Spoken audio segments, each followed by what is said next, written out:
Okay, so you probably know Mark Rober. You know, the genius engineer behind those glitter bombs, the insane squirrel obstacle courses, and that giant Nerf gun. But his origin story? Whoa, it is not what you'd expect. So let's get into it. We're going to explore how one of the world's most fun and engaging science communicators actually started his life in almost total silence. I mean, it's a wild question, right? It's a complete paradox, because to everyone around him, young Mark Rober wasn't just a quiet kid. He seemed completely disconnected. And that created a perception of him that couldn't be more wrong, especially compared to the guy we all know and love today. And yeah, that's a direct quote from Mark himself. He said that people didn't see some future engineer in the making. No, they saw a kid who was kind of spacey, maybe a little slow, just falling behind. Which really makes you wonder, how on earth did everyone get it so wrong? To figure that out, we've got to rewind. We're going all the way back to his childhood in Brea, California.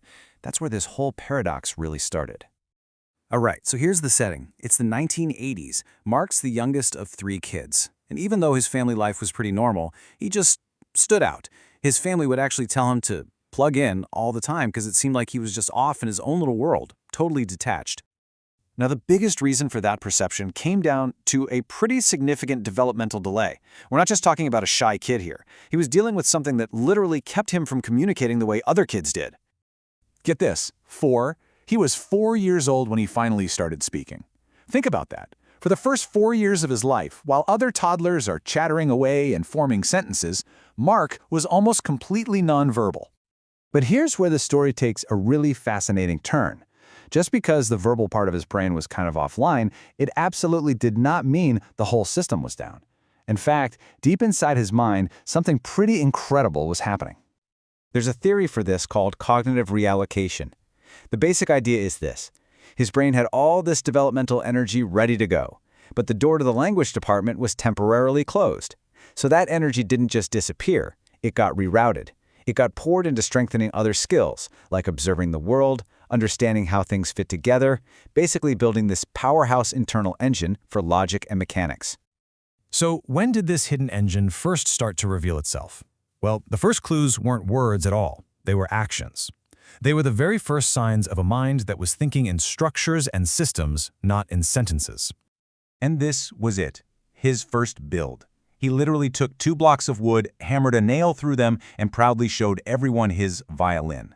Now, obviously, it couldn't make music, but that wasn't the point. The point was, it showed this raw mechanical instinct, this desire to take separate parts and join them to create something new. And this next part is so crucial to a story. His mom's reaction. She didn't look at it and say, "Honey, that's not a violin." No. She saw the act of creating, and she celebrated it. She took pictures. That created this amazing atmosphere where the process, the very act of trying, was way more important than getting a perfect result.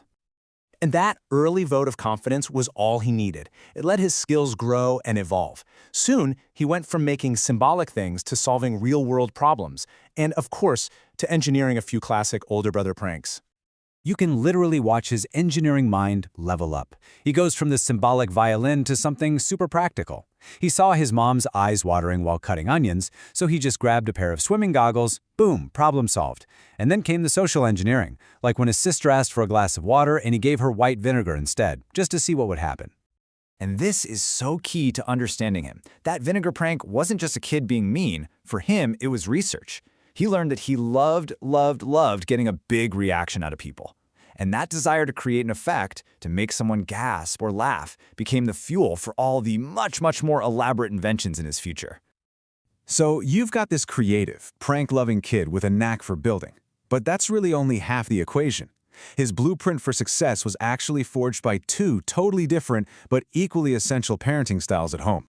So on one side, you had his mom, who gave him all that creative encouragement. She was the validation engine.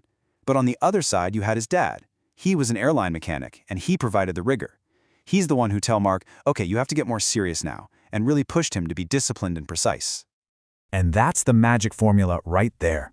It wasn't one or the other. It was the combination of both. It was the creative freedom to dream up a woodblock violin, combined with the technical seriousness you need to one day help build a Mars rover. That balance, that became his superpower. This all brings us to the big idea that kind of explains his entire childhood: asynchronous development. It just means that kids don't develop evenly in a straight line. A delay in one area, like speech, doesn't automatically mean a child is behind. It can actually be a sign that they're way, way ahead in another area, just like Mark's incredible talent for engineering was booming while he was still learning to talk. And that is exactly what happened. That silent workshop inside his head had been running nonstop for years. So by the time he finally walked into a classroom, the kid that everyone had written off as slow was secretly armed with this incredible, off-the-charts aptitude for the exact skills that would go on to define his entire life. You know, when you really look at it, Mark Rober's story is bigger than just him. It kind of forces us to ask ourselves a pretty important question. When we see someone who learns or communicates in a different way, do we just see a problem? Or do we look a little closer for that silent spark, for that hidden engine that might be working overtime on something truly amazing?